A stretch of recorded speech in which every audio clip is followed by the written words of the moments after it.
Alright, the first thing we want to do, just like anything else, time management is a big thing. Okay, when you go into a drawing, and you spend all your time, if we were doing this on a large sheet of paper, a big final project style thing, and you spend all your time on this skull, and you might spend a lot of time on the skull, but you leave all these other simple things out of the loop, it's just terrible time management.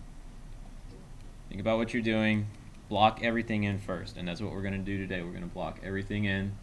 Once it's all blocked in, then we can start adding the details. Alright. Our picture, our reference, this is our reference, is not necessarily to scale with our paper. We have a 9 by 12 paper, we have a 5 by 7 picture. Not to scale, so we're going to do a little bit of creative license on it. Draw big, guys. Draw somewhat to scale, but do not draw small. The smaller you draw, the more you have to draw. Draw big. You'll have to add a little bit more detail, but adding detail is pretty simple. Like I said at the beginning of the year, most of your stuff is spatial. So I'll say you guys have an 18 by 24 drawing due, and you have 85% positive space. If you draw very small, 2 or 3 objects, you're going to have to draw 10 or 12 objects around it to fill up that 85%. But if you do 85% with 3 or 4 objects, you're good to go. Okay? Alright. So, first thing we want to do is break down our drawing.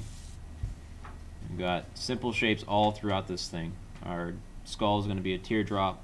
We'll have boxes for our books, a cone for our cup, and a cube for our dice. Let's start with the skull. It's not impeded by anything. It's a teardrop. Can you guys all see that? If we were just drawing an outline of it. No details, don't get bogged down with the details, don't get bogged down with the contours of the face right here. It's just, if you squint your eyes, tilt your head, it's a teardrop that goes this way.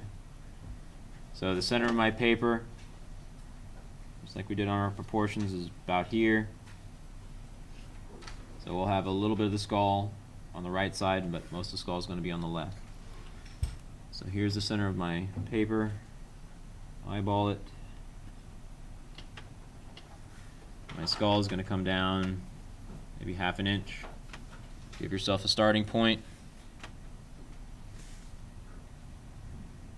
On the right side, if I broke that half of the sheet down, that's 1, 2, it's a quarter of the paper. So about here. My skull's not going to go any further than right there.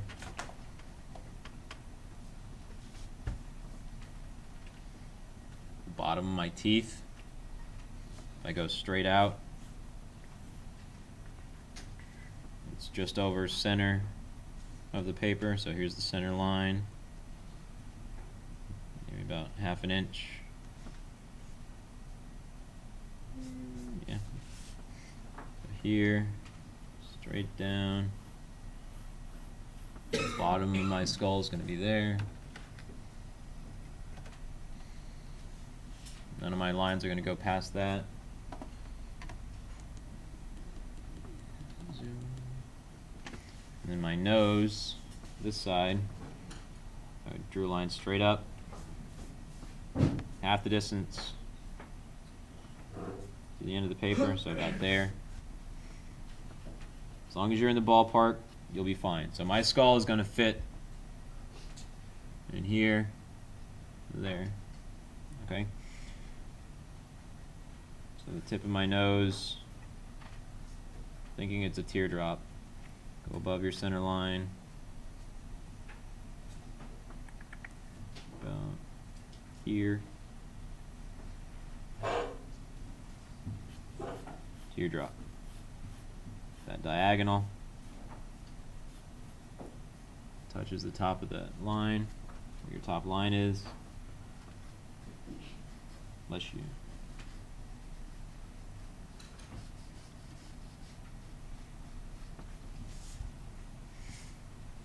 This will come down here.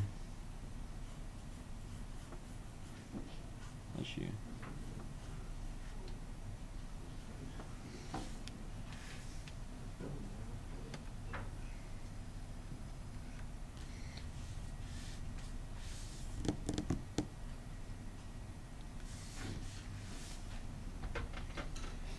So if your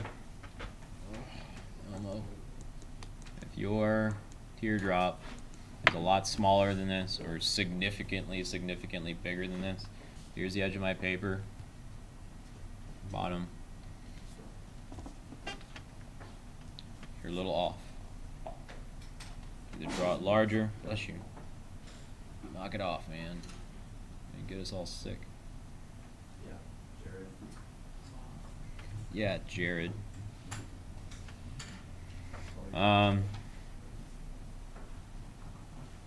We good on the skull? Teardrop? Anybody freaking out yet? Is this concept at all foreign to anybody? What we did, our bullet points, our stopping points, our middle points. If you have a starting point, or a top and a bottom, and a side-to-side point, you're going to be in the ballpark. That's what we want. If I wanted it to look exactly like this picture, I would just keep the picture. Alright, let's start with our book. Well,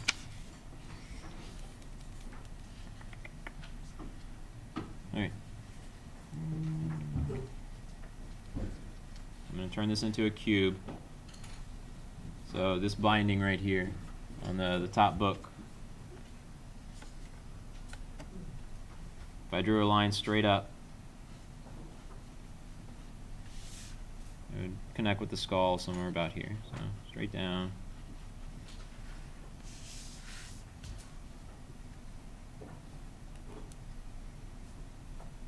I'm just going to eyeball it. This will be my peak, that angle. If you have it really far up here, you're not going to have enough room for the dice. If you have it way down here, you're not going to have any room for the other book.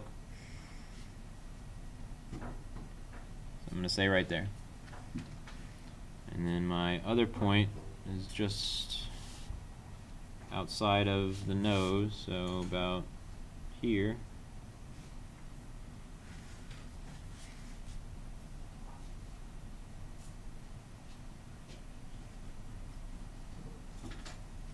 You know, it goes through the nose. So if I do a horizontal or diagonal line rather, just like that, I can drag my nose out a little further.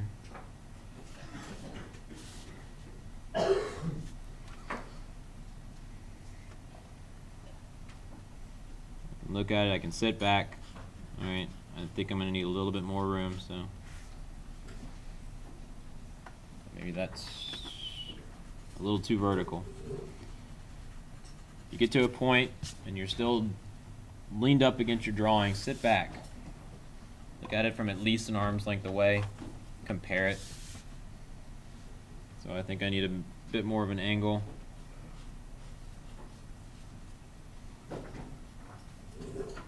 So I'll say that's my peak now. I've got all these sketched lines. I can erase out the ones I don't like. If at any point you have a lot of lines that are bothering you, erase them. Okay. I'm going to go ahead and I'm going to create this arch for my binding. And my angle on this line is going to mimic my angle here. So same exact line. I can fix my arch if I need to.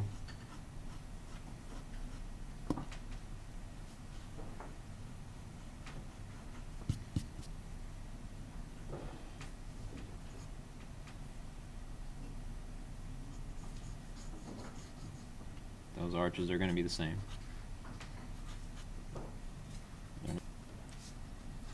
monochromatic arches. They're basically straight lines with a little bit of bend to them.